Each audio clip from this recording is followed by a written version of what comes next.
নমস্কার। কবি শুভ দাশগুপ্তের কবিতা আমি সুভাষ। তোমার পাথরে দিয়েছি মালা, এত মালা এত ফুল, তুমিই ঢাকা পড়ে গেছো। তুমি পাথর না হলে রাগ করতে। 56 বছর আগের এক মধ্যরাতে এলগিন রোডের 3 তলার ঘরে আলো জ্বলছিল। চাদর গায়ের এক ছায়ামূর্তি পায়চারি করছিল অবিরাম। বাইরের রাস্তায় ইংরেজ পুলিশের চর সতর্ক সজাগ চোখে দেখছিল। তার সব সতর্কতাকে বুদ্ধ বানিয়ে তুমি তখন অন্ধকার চিরে ছুটে চলেছ আলোর পথে।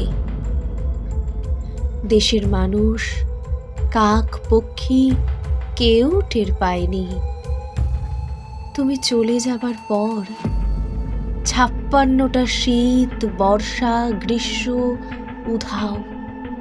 তুমিও সেই থেকে প্রত্যেক জানুয়ারিতে পৃথিবীর এপাড়া ওপাড়া সব মাটিতে তোমার অনস্বর পায়ের ছাপ। সব রাইফেলে তোমার বুকের বারুদ, সব কুচকাওয়াজে তোমার স্বপ্নের ছন্দ।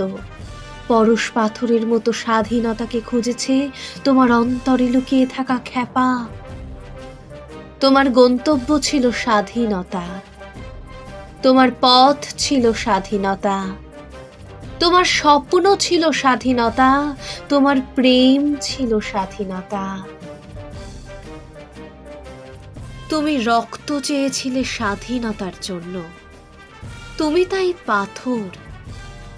যারা স্বাধীনতার আড়ালে চেয়েছিল গদি, চেয়েছিল সিংহাসন, ইংরেজের ছেড়ে যাওয়া লুটের রাজ্যপাট, তারা রইল সুখে। ভারতবর্ষের টাকাই তাদের সুখ, তোমার নয়। ভারতবর্ষের অফিসে আদালতে তাদের ছবি, তোমার নয়। ভারতবর্ষের সংবিধানে তাদের শৈশাবুত, তোমার নয়। ইংরেজ গরিব মানুষকে পায়ের নিচে রাখত, আমরা বড় লোকেদের মাথায় করে রেখেছি। স্মাগলার কিংবা ডাকাতকে জোর হাতে সভাপতির আসনে আহ্বান করেছি।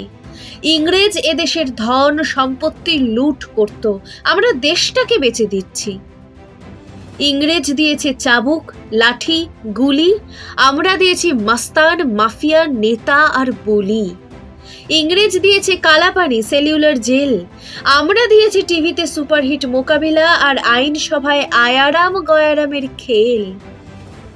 56 বছর আগের এক মধ্যরাতে পরাধীন এই দেশ ছেড়ে তুমি চলে গিয়েছিলে স্বাধীন এক স্বদেশে ফিরে আসার স্বপ্ন নিয়ে। তুমি ফিরে আসোনি, স্বাধীনতা এসেছে। তার কাঁধের ঝুলি ভরে নিয়ে এসেছে ভোট নামক রাজসূয় যজ্ঞ, গণতন্ত্র নামক চিরায়ত মাৎসন্যায়, প্রগতি নামক লোক ঠকানো স্ট্যাটিস্টিক্স, সংহতি নামক বিস্ফোরণের চুরমার, ঐতিহ্য নামক মন্দির মসজিদের ঝগড়া, আর সমুদ্র হিমাচল ভরিয়ে দেওয়া ভাষণ, ভাষণ আর ভাষণ। 56 বছর ধরে তুমি পাথর হয়ে আছো। 56 বছর ধরে ভারতবর্ষ অধীর অপেক্ষায় কান পেতে আছে। ইথার তরঙ্গে কবে হঠাৎ শোনা যাবে স্বাধীনতার নিজস্ব কণ্ঠস্বর। আমি সুভাষ বলছি। নমস্কার।